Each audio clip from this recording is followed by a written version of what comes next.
మీ తాకట్టు బంగారం కష్టాలకి good bye చెప్పండి. వెంటనే ఎన్ గోల్డ్ కి కాల్ చేయండి. ఒక దేశం గర్వించదగ్గ బ్రాండ్, కోట్లాది మంది నమ్మకానికి ప్రతీక అయినటువంటి టాటా గ్రూప్ లో మరోసారి ప్రకంపనలు మొదలయ్యాయి. ప్రపంచంలోనే పెద్ద పెద్ద కార్పొరేట్ దిగ్గజాలు తలవంచేలా సామ్రాజ్యాన్ని విస్తరించినటువంటి టాటా సంస్థలో అంతర్గతంగా అసలేం జరుగుతుంది?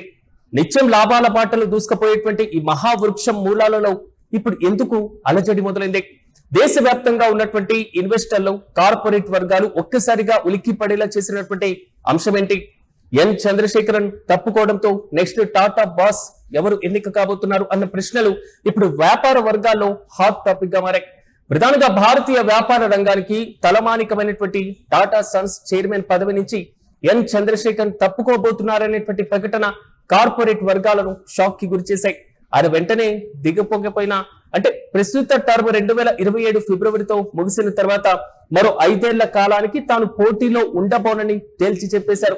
దీనికి ప్రధాన కారణం బోర్డులో ఏకాభిప్రాయం రాకపోవడమే. టాటా ట్రస్టులు ఆయనకు మద్దతుగా ఉన్నప్పటికీ బోర్డులోని కొందరి నుంచి గ్రీన్ సిగ్నల్ రాకపోవడం, గత 6 నెలలుగా ఈ విషయమై సందిగ్ధత కొనసాగడంతో చంద్రశేఖరనే స్వయంగా ఈ నిర్ణయం తీసుకున్నట్లుగా తెలుస్తుంది. అయితే టాటా సన్స్ లో సుమారు 66% వాటా టాటా ట్రస్టులదే ఉంటుంది. అందువల్ల గ్రూప్ చైర్మన్ ఎంపికలో టాటా ట్రస్టుల అభిప్రాయం అత్యంత కీలకమైనటువంటి అంశం.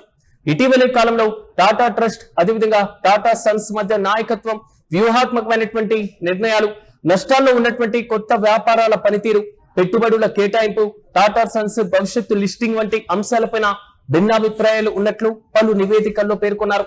అందువల్లే చంద్రశేఖరన్ నిష్క్రమణను కేవలం వ్యక్తిగత నిర్ణయంగా కాకుండా టాటా గ్రూప్ లో తదుపరి నాయకత్వం, గవర్నెన్స్ ఎలా ఉండబోతున్నాయని పెద్ద ప్రశ్నకు సంకేతంగా వ్యాపార వర్గాలు చూస్తున్నాయి. అయితే చంద్రశేఖరన్ నిష్క్రమణ ప్రకటన వెలువడిన వెంటనే స్టాక్ మార్కెట్ లో సునామీ వచ్చేసింది. టీసీఎస్, టాటా మోటార్స్, టైటాన్స్ అదేవిధంగా టాటా స్టీల్ వంటి దిగ్గజ కంపెనీల షేర్లు ఒక్కసారిగా అమ్మకాల ఒత్తిడిని ఎదుర్కొంటున్నాయి. ఒక్క రోజులోనే టాటా గ్రూప్స్ మార్కెట్ విలువ సుమారు $4.5 బిలియన్ సంపద ఆవిరైపోయింది. దీనికి కారణం కంపెనీల పనితీరు పడిపోవడం. ఎంతేకాదు ఇకపైన సామ్రాజ్యాన్ని ఎవరు నడిపిస్తారు అనేటువంటి లీడర్షిప్ భయం కూడా మార్కెట్ ను కుదిపేసింది. ఇక ఇప్పుడు దేశవ్యాప్తంగా అందరి చూపు తదుపరి చైర్మన్ ఎవరనే దానిపైనే నిలిచింది. ఈ సస్పెన్షన్ కి సంబంధించినటువంటి రేసులో Tata Steels CEO and MD సుదీర్ఘమైనటువంటి అనుభవం ఉన్నటువంటి టీవీ నరేంద్రన్ పేరు అత్యంత ప్రముఖంగా వినపడుతుంది. అంటే గ్రూప్ ఇన్సైడర్ గా ఆయనకున్నటువంటి ట్రాక్ రికార్డ్, సంస్థ పైన ఉన్నటువంటి పట్టు ఆయనకు పెద్ద ప్లస్ పాయింట్లు అవుతున్నాయి. అయితే కేవలం ఒకరి పేరు మాత్రమే కాకుండా మరికొందరు సీనియర్ ఎగ్జిక్యూటివ్స్ పేర్లు కూడా పరిశీలనలో ఉన్నట్లుగా తెలుస్తున్నాయి. టాటా ట్రస్ట్ల ఆమోదం, బోర్డు సభ్యుల మద్దతు, ఇన్వెస్టర్ల నమ్మకం, ఈ మూడింటిని అత్యంత సమర్థవంతంగా బ్యాలెన్స్ చేయగలిగినటువంటి నేత మాత్రమే తదుపరి బాస్ కాగలరు. అయితే తదుపరి చైర్మన్ ఎవరొచ్చినా వారికి పూల బాట మాత్రం అస్సలు ఉండదు. ముందుగా గతంలో ఎంతో ప్రతిష్టాత్మకంగా కొనుగోలు చేసినటువంటి ఎయిర్ ఇండియాను పూర్తిగా లాభాల బాట పట్టించి ప్రపంచ స్థాయి ఎయిర్లైన్స్ గా నిలపడం అతి పెద్ద సవాల్.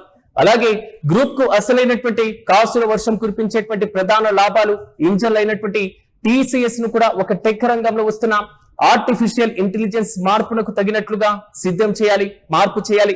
మరోవైపు సెమీ కండక్టర్లు, ఎలక్ట్రికల్ వెహికల్స్, బ్యాటరీలు, ఎలక్ట్రానిక్స్ వంటి సరికొత్త రంగాల్లో టాటా భారీగా పెడుతున్నటువంటి వేల కోట్ల పెట్టుబడులు భవిష్యత్తులో సరైనటువంటి ఫలితాన్ని ఇచ్చేలా చూసేటువంటి సరైన క్యాపిటల్ అలొకేషన్స్ పరీక్ష కూడా కొత్త లీడర్ కు ఎదురు కాబోతున్నాయి. అదేవిధంగా బిగ్ బాస్కెట్, టాటా డిజిటల్ వంటి కొత్త తరం వ్యాపారులను మరి ముఖ్యంగా ఎక్కువగా లాభాల్లోకి తీసుకురావడం కూడా అత్యంత కీలకమైనటువంటి అంశం. మొత్తంగా చూసుకుంటే టాటా అంటే కేవలం లాభాలు ఆర్జించేటువంటి వ్యాపారం మాత్రమే కాదు, అది కోట్లాది మంది నమ్మకం, దేశ ఆర్థిక భద్రత, సామాజిక బాధ్యతకు మరో పేరు. రతన్ టాటా తన జీవిత కాలం పాటు చాలా కీలకమైనటువంటి వ్యక్తిగా నైతిక విలువలతో నిర్మించినటువంటి ఈ మహోన్నతమైనటువంటి కోటను ముందుకు తీసుకువెళ్లడం సాధారణమైనటువంటి విషయం అయితే కాదు. అయితే ఈ కోటకు కొత్త అధిపతి ఎవరు అనేటువంటి ప్రశ్న అయితే బలంగా వినబడుతుంది. చంద్రశేఖరన్ ఆ వారసత్వాన్ని అందిపుచ్చుకొని అనేక కొత్త రంగాల్లో గ్రూప్ ను విజయవంతంగా విస్తరించారు.